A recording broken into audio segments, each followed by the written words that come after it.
Kita lanjut pembelajaran kita, pembelajaran tematik, yaitu masih tema 2, persatuan dalam perbedaan, subtema 3, bersatu kita teguh, pembelajaran 3 dan 4. Kita mulai dengan pembelajaran 3. Kalau kita lihat, hidup rukun di dalam perbedaan itu merupakan landasan untuk terciptanya persatuan dan kesatuan bangsa. Tuhan menganugerahkan kepada kita beragam tanaman dan hewan agar kita bisa memanfaatkannya. Namun, pemanfaatan tumbuhan dan hewan tidak diiringi oleh sikap yang bijak sehingga banyak terjadi ketidakseimbangan. Sikap yang tidak bijak dari manusia. Sebagai warga negara yang baik, kita perlu bersatu untuk melestarikan hewan dan tumbuhan agar kita manusia ini dapat hidup sejahtera. Pilihlah satu tumbuhan atau hewan yang menurut kamu perlu dilestarikan. 1 atau 2 hewan boleh. Begitu juga tumbuhan. Lalu buatlah poster untuk mengajak seluruh orang-orang agar mau tergerak hatinya melestarikan tumbuhan dan hewan. Kamu bisa lihat contoh di layar, contoh-contoh poster.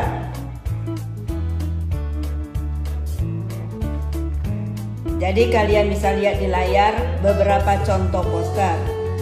Dari contoh-contoh poster yang teacher tayangkan itu, cobalah kalian lihat, ditutupi warna putih kertas gambar dengan pensil warna. Dengan warna ditutup semuanya. Tidak nampak warna putih kertas itu lagi. Kalau masih nampak warna putih berarti itu belum selesai. Buatlah dengan gambar yang menarik dan kata-kata yang menarik. Jangan asal jadi, tidak diwarnai. Kan tidak bagus. Jadi harus diwarnai dengan warna yang harmonis, yang cocok, yang serasi. Dan kata-kata juga mengajak orang-orang agar tidak melakukan umpamanya penebangan hutan atau perburuan liar terhadap hewan-hewan. Jadi kalau kita buat menarik posternya, maka orang akan mau melaksanakan apa yang tertulis di dalam poster tersebut. Jadi kita mengajak orang-orang untuk melestarikan hewan dan tumbuhan. Tapi kalau tidak menarik, maka orang mungkin tidak akan melaksanakan apa yang tertulis di dalam poster. Buatlah sedemikian menarik. Jadi banyak contoh yang teacher berikan. Hendaknya kalian bisa membuat satu saja poster yang bagus. Pilih di antara semua itu. Ya, boleh kalian kreasi kalian sendiri, kalian tambah lagi boleh. Tapi hendaknya yang sudah diberi warna. Jangan yang belum diberi warna diberikan ke teacher. Oke? Kita lanjutkan lagi. Jadi kalau tadi materi kita tentang IPA, sekarang kita lanjut lagi ya, materinya tentang bahasa. Ini ada sebuah cerita yang juga kalian bisa lihat di buku Head halaman 119. Persatuan dapat membawa kebaikan. Begitu pula di dalam belajar. Kalau kita bekerja sama dengan teman, biasanya hasil yang diberikan, hasil yang kita buat itu biasanya lebih baik daripada kalau kita buat sendiri. Karena kalau kita bekerja sama berarti pendapat dari beberapa orang yang kemudian kita musyawarahkan sehingga kita ambil sepakat yang mana yang bagus. Kita lihat cerita ini. Di sini ada 3 alinea atau 3 paragraf. Kita lihat paragraf pertama. Sang Saka merah putih merupakan sebutan bagi bendera nasional Indonesia. Warna merah putih itu memiliki makna. Merah berarti berani dan putih berarti suci. Merah melambangkan tubuh manusia, sedangkan putih melambangkan jiwa manusia. Keduanya sangat penting dan saling melengkapi. Itu alinea pertama. Alinea yang kedua. Bendera pusaka dibuat oleh Ibu Fatmawati, istri Presiden Soekarno pada tahun 1944. Bahan bendera terbuat dari katun Jepang dengan ukuran 276 cm kali 200 cm. Sejak tahun 1946 sampai dengan 1968, bendera tersebut hanya dikibarkan pada setiap hari ulang tahun kemerdekaan RI. Jadi pada gambar bisa kalian lihat mesin jahit yang digunakan oleh Ibu Fatmawati yang masih sangat tradisional. Berikut alinea ketiga. Karena usianya yang sudah tua, Sang Saka merah putih terakhir dikibarkan pada tahun 1969. Bendera itu disimpan di Museum Nasional. Pemerintah kemudian membuat bendera duplikat dengan ukuran 300 cm kali 200 cm. Jadi yang kita kibarkan sekarang bendera duplikat, ya, bendera yang dibuat hampir bersamaan dengan bendera aslinya. Mengapa tidak dikibarkan bendera Sang Saka merah putih? Karena usianya sudah tua, jadi kainnya sudah mulai lapuk. Jadi kalau kain lama-lama lapuk, maka itu sebabnya tidak dikibarkan lagi, tapi hanya sebagai pengiring untuk bendera duplikat setiap tanggal 17 Agustus 1945. Ya, dari cerita ini kalian disuruh buat lagi peta pikiran, di mana topik pembicaraan itu diletakkan di tengah. Bahan pembicaraan letakkan di tengah. Bahan yang dibicarakan di sini tentang Sang Saka merah putih. Jadi membuat peta pikiran yaitu dengan menggunakan kata-kata tanya. Ada 6 kata tanya. Berarti 5 W 1 H. Kata tanyanya adalah apa, mengapa, siapa, bagaimana, kapan, dan di mana. Apa biasanya untuk menanyakan hal atau peristiwa. Kata mengapa biasanya untuk menanyakan alasan atau sebab. Kemudian kata siapa, menanyakan orang, tokoh, pelaku. Di mana, menanyakan tempat. Kapan, menanyakan waktu. Bagaimana. Bagaimana itu biasanya kita gunakan untuk menanyakan cara atau proses sebuah peristiwa berlangsung. Jadi 5W 1H. H itu how, menanyakan bagaimana. Jadi yang lainnya what, where, when, who, why. Jadi hendaknya kalian sudah bisa membuat peta pikiran hendaknya kalimat tanya yang kalian buat harus ada jawabannya di dalam cerita, yaitu tentang Sang Saka Merah Putih. Dan pertanyaannya itu hendaknya jangan bersifat umum, harus bersifat khusus sehingga jawabannya hanya sesuai dengan cerita. Di sini kata apa, ya, teacher berikan contoh. Jadi sudah sering sekali kita disuruh buat peta pikiran. Berarti kompetensi dasar ini sering diulang-ulang. Tujuannya apa? Supaya kalian semakin paham untuk membuat kalimat tanya dengan menggunakan kata tanya. Jadi tidak salah lagi menggunakan kata tanya dan membuat kalimat tanya. Yang pertama, kata tanya yang kita gunakan kata apa. Jadi bisa kita buat kalimat tanyanya, apa makna merah dan putih pada bendera kita?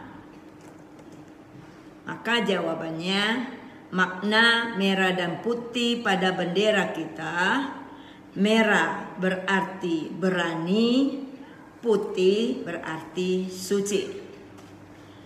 Yang kedua, kata mengapa.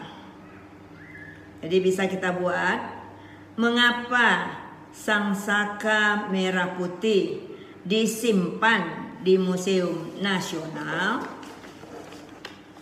Jawabnya, Sang Saka Merah Putih disimpan di Museum Nasional karena usianya sudah tua dan terakhir kali dikibarkan 1969. Usianya sudah tua, jadi kainnya karena sudah lama berarti kainnya sudah mulai lapuk. Berikut kata tanya siapa? Siapa yang menjahit Sang Saka Merah Putih? Maka jawabnya, yang menjahit Sang Saka Merah Putih adalah Ibu Fatmawati. Beliau istri dari Presiden Soekarno. Ya, dijahit tahun 1944.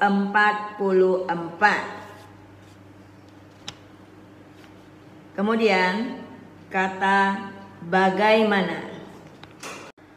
Bagaimana dibuat ukuran Sang Saka Merah Putih? Ukurannya dibuat 276 cm kali 200 cm. Kemudian kata kapan. Sejak kapan bendera pusaka hanya dikibarkan setiap hari ulang tahun kemerdekaan RI? Jadi jawabannya, bendera pusaka hanya dikibarkan setiap tahun pada ulang tahun kemerdekaan RI sejak tahun 1946 sampai 1968. Kemudian kata di mana. Jadi kalimat tanyanya, di mana bendera merah putih atau di mana Sang Saka Merah Putih disimpan? Jangan lupa buat kalimat tanya pakai tanda tanya. Permulaan kalimat huruf besar. Jadi jawabannya, Sang Saka Merah Putih disimpan di Museum Nasional. Jadi itulah kira-kira peta pikiran yang kita disuruh buat. Masih bisa kalian cari kalimat-kalimat tanya yang lain. Tetapi jawaban harus ada di dalam cerita. Jangan asal buat saja lalu jawaban tidak ada di dalam cerita. Misalnya, di mana bendera dikibarkan? Ini sifatnya umum. Jadi kalau kita buat peta pikiran yang sesuai dengan cerita, di mana bendera merah putih yang dijahit Ibu Fatmawati disimpan, atau di mana sang saka merah putih disimpan. Sang saka merah putih berarti bendera yang pertama kali kita kibarkan. Sang saka berarti bendera pusaka. Jadi pertanyaannya hendaknya mengarah pada jawaban yang ada. Jadi itulah bahan yang kita bahas di dalam pembelajaran 3. Jadi bisa kalian buatkan peta pikirannya. Kalian buatkan peta pikiran tentang sang saka merah putih dengan benar. Ya, teacher nggak mau salah lagi, karena ini akan teacher ambil nilainya. Oke? Kita masuk dengan pembelajaran PPKN, di mana di sini materinya makna persatuan dan kesatuan. Persatuan dan kesatuan itu berasal dari kata satu yang mempunyai arti utuh atau tidak terpecah belah. Di dalam konteks keberagaman, persatuan itu mengandung arti bersatunya bermacam-macam corak, beraneka ragam, sehingga menjadi satu kebulatan yang utuh dan serasi. Persatuan dan kesatuan itu harus dijaga oleh seluruh rakyat Indonesia. Oleh karena rakyat kita ini terdiri atas bermacam suku, agama, dan ras, maka persatuan harus diutamakan. Mana ada pepatah yang mengatakan, bersatu kita teguh, bercerai kita runtuh. Dengan persatuan dan kesatuan, bangsa Indonesia mampu menghadapi penjajah sehingga bisa menjadi negara yang merdeka. Kemudian kita lihat lagi contoh sikap yang mencerminkan persatuan dan kesatuan. Yang pertama, sikap-sikap yang mencerminkan persatuan dan kesatuan adalah yang pertama, menciptakan kerukunan antar sesama manusia. Yang kedua, melaksanakan tanggung jawab dengan hati ikhlas. Ketiga, kita saling menghormati dan menghargai antar sesama manusia. Yang keempat, mematuhi undang-undang dan peraturan yang berlaku. Yang kelima, kita tolong menolong antar sesama manusia. Jadi itulah contoh-contoh sikap yang mencerminkan persatuan dan kesatuan. Kemudian baru contoh penerapan nilai-nilai persatuan dan kesatuan demi mencapai kesejahteraan rakyat. Tahukah kamu bahwa persatuan dan kesatuan itu merupakan modal dasar untuk mencapai kesejahteraan rakyat? Mengapa persatuan dan kesatuan sangat penting peranannya untuk mencapai kesejahteraan umum? Ya, ayo kita pelajari. Ini ada sebuah cerita, yaitu tentang mengapa persatuan dan kesatuan penting untuk kesejahteraan umum. Di sini ada 6 alinea atau 6 paragraf. Paragraf pertama. Penduduk Indonesia yang terdiri dari beragam suku bangsa tersebar di seluruh wilayah kepulauan Indonesia. Persatuan dalam keberagaman merupakan modal utama dalam mencapai masyarakat sejahtera. Alinea kedua, rakyat yang bersatu di dalam suasana yang aman itu turut mendukung pelaksanaan pembangunan. Jika pembangunan berjalan dengan baik, maka kesejahteraan rakyat akan meningkat. Sebaliknya, jika negara terpecah belah dan tidak aman, maka pembangunan akan terhambat. Pembangunan yang terhambat akan mempengaruhi kesejahteraan. Berikut alinea ketiga. Menjaga keutuhan Negara Kesatuan Republik Indonesia atau NKRI adalah tugas kita bersama. Bangsa Indonesia harus selalu bersatu mempertahankan keutuhan wilayah NKRI. Usaha-usaha di dalam menjaga keutuhan NKRI dapat dilakukan dengan cara memelihara ketertiban dan keamanan, menghindari pertikaian antar suku, menumbuhkan sikap toleransi, menghargai perbedaan, menjaga perbatasan Indonesia dengan negara lain, dan menjaga pulau-pulau paling luar dari Indonesia. Kita lihat alinea ke-6. Contoh sikap yang mencerminkan persatuan dan kesatuan adalah menciptakan suasana rukun, melaksanakan tanggung jawab, saling menghormati antar sesama, mematuhi peraturan yang berlaku, saling tolong-menolong dengan sesama, menghargai teman yang berbeda suku, bangsa, agama, dan adat istiadat. Ayo kita tegakkan persatuan dan kesatuan demi tercapainya masyarakat NKRI yang sejahtera. Ya, kira-kira itulah ceritanya. Kita juga disuruh lagi membuat peta pikiran, tetapi dengan topik pembicaraan di sini, mengapa persatuan dan kesatuan penting untuk kesejahteraan umum.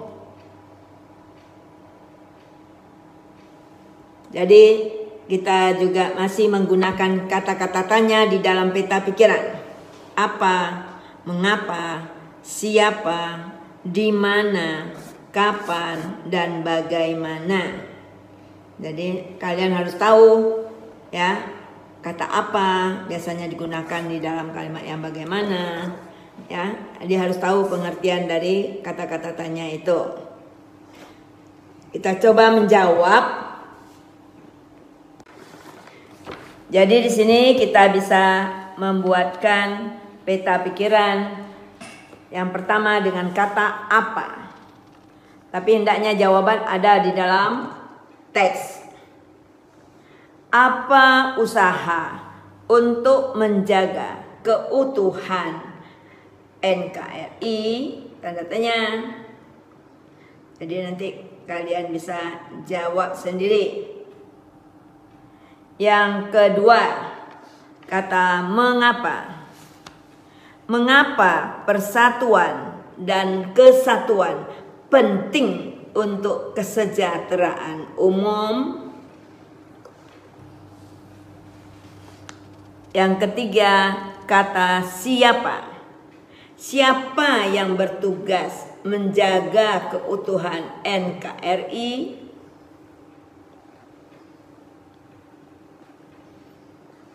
Berikutnya, kata bagaimana. Bagaimana peran persatuan dalam pembangunan dan kesejahteraan rakyat? Jadi ulang, bagaimana peran persatuan dalam pembangunan dan kesejahteraan rakyat? Berikut kata kapan. Kapan tercapainya masyarakat NKRI yang sejahtera? Kemudian kata di mana. Jadi kata tanya di mana? Di mana kita harus menjaga persatuan dan kesatuan bangsa? Jadi itulah kira-kira pertanyaan yang bisa kita buat. Jadi kalian juga harus bisa untuk membuat kalimat-kalimat tanya seperti yang teacher contohkan ini. Harus ada jawaban dalam teks.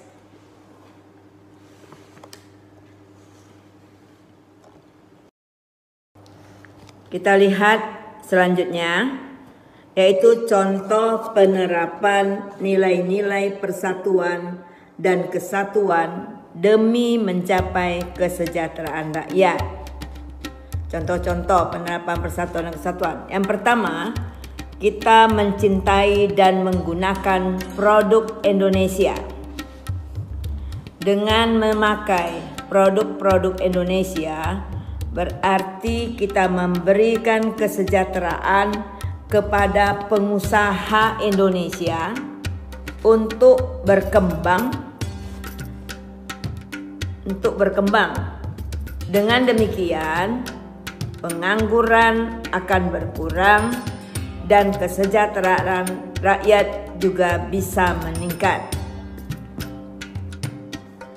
Yang kedua, dengan rajin belajar untuk membangun bangsa. Sebagai seorang pelajar, kita harus membantu pembangunan dengan giat belajar. Dengan banyaknya wawasan dan pengetahuan kita, maka kita bisa gunakan untuk pembangunan bangsa.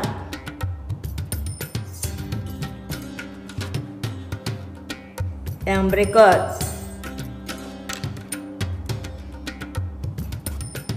mempererat kerjasama.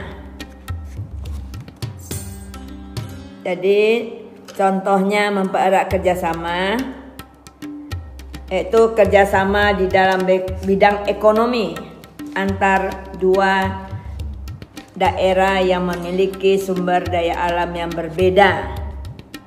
Ini dapat saling melengkapi dan menyempurnakan.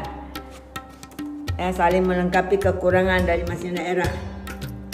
Jadi itulah kira-kira cara kita menerapkan nilai-nilai persatuan dan kesatuan demi tercapainya kesejahteraan rakyat. Kita lanjut dengan pembuatan buku mini. Ya.